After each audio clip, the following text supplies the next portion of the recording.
name's Mark Wilson. I'm here with the Scotsman.com, and today I'm joined by Ishan Mahabir-Stokes and Constant Vigier. And they are the stars of the new show Elba. So tell me about Elba. So, Elba is about Napoleon Bonaparte's first banishment on the Isle of Elba. However, it is a massive analogy for modern day life, and it's a political satire, and we look at Napoleon Bonaparte's character as this big leader, and he comes in and he tries to change the island, and he promises them everything. He promises he's going to make it great again, and ultimately he leaves and leaves them right in it. Well, it sounds, even from your pitch, it sounds very familiar, but we won't name any names. Why did you arrive on Napoleon? Did you, for example, come up with the message first and then decide he was the figure to tell the story, or did you come from Napoleon and realise that it was kind of like what life is now?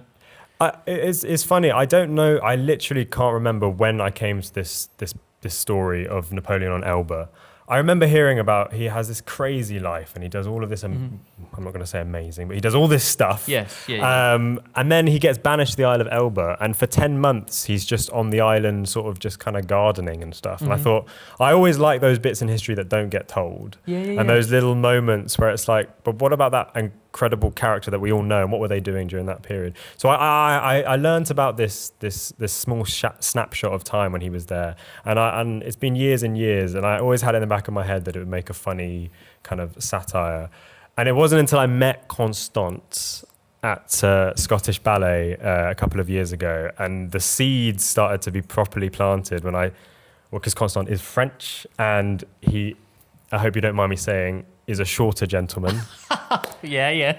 And the seeds of the character started to kind of appear in my mind, and I thought, we've got to do this at some point. You met Constance, and it was like the universe was sort of telling you that it was... He is also a very good friend, which is also helpful. And obviously, as a French man yourself, what does it mean to play Napoleon? Obviously, perhaps the most famous French person of all time? Yeah, I mean, to be honest, like it was quite interesting to dive again into it, because I don't know, I was quite good at school, but for whatever reason, that kind of forgot most of that. So it was quite nice to go back into it.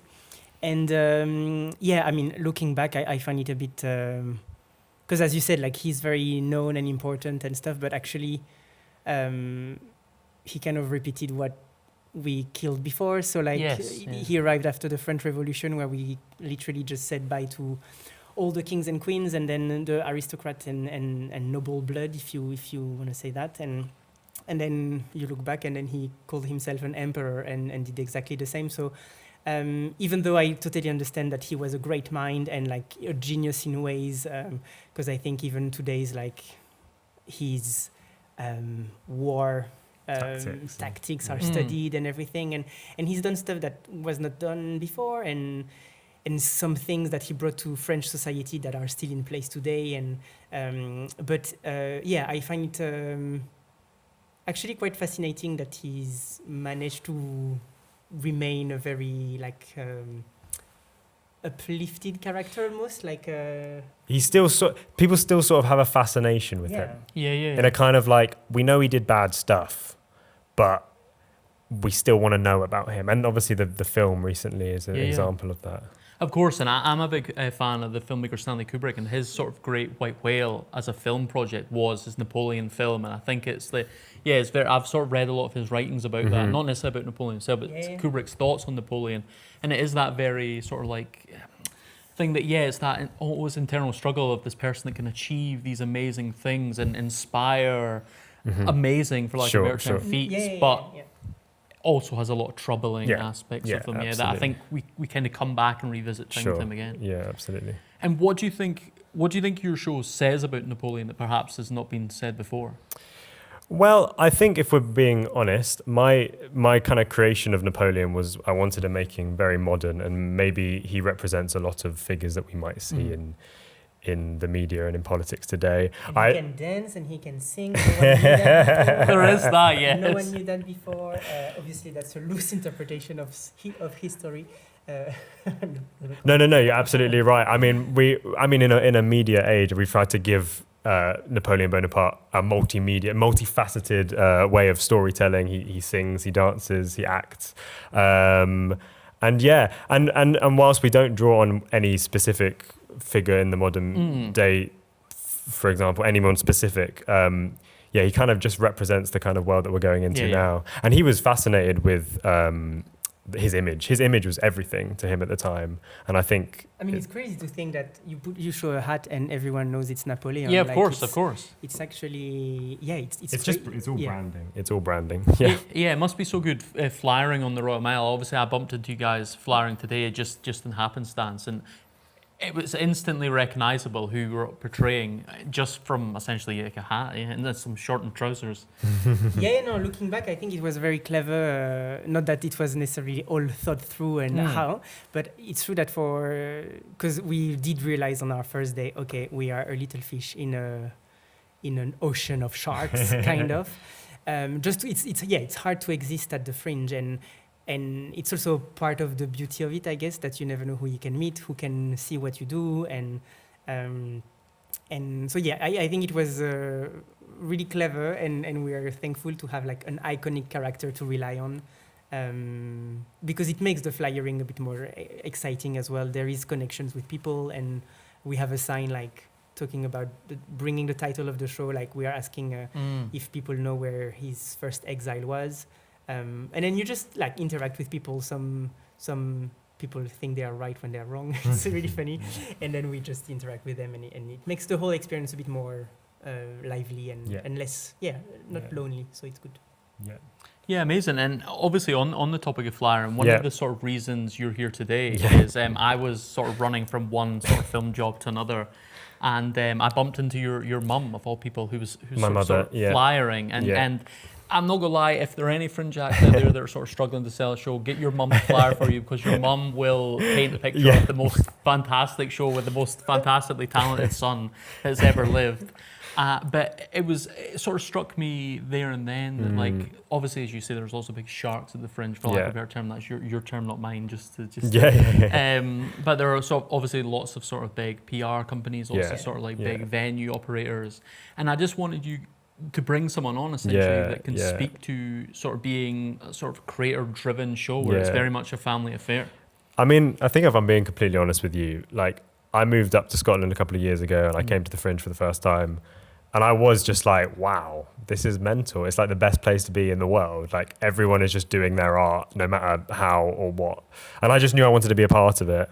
And I don't have loads of backing. We didn't have any funding behind us. We've kind of crowdfunded, but I knew I wanted to come and I knew I was going to do it. And I'm very, very grateful, because I know a lot of people don't have it, to have a family that can come up for a few days and support and flyer with me. Because I feel for those people who are here by themselves, because it's tough out there on the Royal Mile. We were there in the rain for 2 hours yesterday. And it's quite brutal, and you sit and you're there and you're thinking, my God, is it all worth it? But then, you listen to stuff you listen to these people who make it, and they just keep going and they keep pursuing even on those tough days. And so I'm grateful to my mother, despite how embarrassing that is. And and so I'm very grateful to everyone who's helped us. But we got to keep going, and I'll be there. We'll be there on the Royal Mile every day this month. So. Got to keep pushing. Amazing. And last but not least, before we sort of round this interview off, you're both previously or sort of trained and have worked with the Scottish Ballet. Yeah, I mean, that's where we met. So we're both ballet trained. I graduated from Paris Opera Ballet School. Then I went to Hamburg in Germany, and then Copenhagen. And then I moved to Scottish Ballet in 2013. I spent 9 years there, and my last production with the company was Myeling. And that's when Ishan joined the company. So we had that production where our time in the company kind of... Yeah, it wasn't a long time, was it? We kind of overlapped briefly. And then, for a few months. Then you left, and then I joined, and I was there for 2.5 years. And had an amazing time. I mean, neither of us are Scots, but we both lived in Glasgow. And, I still live there. You still live in Glasgow. I'm sort of between. And and we sort of fell in love with Scotland because of Scottish ballet and all of the great work that they do. But I always sort of knew that I wanted to go into a kind of more theatrical direction. And Scottish ballet really, facilitated and supported that when I was there. I got to do roles like Drosselmeyer and the Nutcracker, which is a lot more theatrical. And so kind of, I learned a lot of my trade in the ballet, and now I'm trying to put it in a new direction. And this lovely gentleman I know is an incredible performer, and I just wanted to bring him along. And because we both have the same kind of background in movement and dance, we just thought that physicality could be something that maybe makes us different to other acts out here at the moment. Yeah, definitely. It's something that I sort of wanted to sort of like dig into, because it's like ballet, I think in a lot of people's minds is in like a silo. It's like you don't often see actors who, maybe do Shakespeare and then they do some ballet and then they go back to Shakespeare. It's very much feels like a one sort of lane thing. Yeah. What's it like moving from ballet into a space that's more sort of multidiscipline, for lack of a better term? Yeah, I think it's funny because I think that I'm not speaking for all, but I mean, I think with a ballet career, you sort of have to do it first because of your body. Of course, yeah. You can't really go back to it later, and we both did that. We both danced first, and now I know that I wanted to go into a different discipline, and I'm really grateful for how I've learnt to use my body, because I think it helps me with physicality. And actually now a lot of the kind of work in the kind of West End, they're looking for a lot more actors who can move and use their physicality, because I think movement is becoming a lot more integral to new work and new shows. So yeah, I mean, a lot of people have told me it's only going to help. It's only going to help me and help us. But we'll see, I guess. Amazing. Now, last but not least, I need you both, or separately or together, to look into the camera. Tell me the name of your show, when and where it's on, and why people should see it. We are Elba. We are on at Just the Tonic at 4:30, the Subatomic Room. We are here every day from the 6th of August to the 30th. Why should you come and see our show? Because you're never going to see a better depiction of Napoleon. He's better than Joaquin Phoenix. I promise you that. And also, it's a satire. We have dancing, we have singing, we have acting. We have amazing original score done by my sister. We have, what else do we have? Very clever writing that is cultured. You have references that I think land really well. And it's relevant, and it is just the beginning of our journey at the Fringe. Amazing. Thanks so much. Enjoy the Fringe.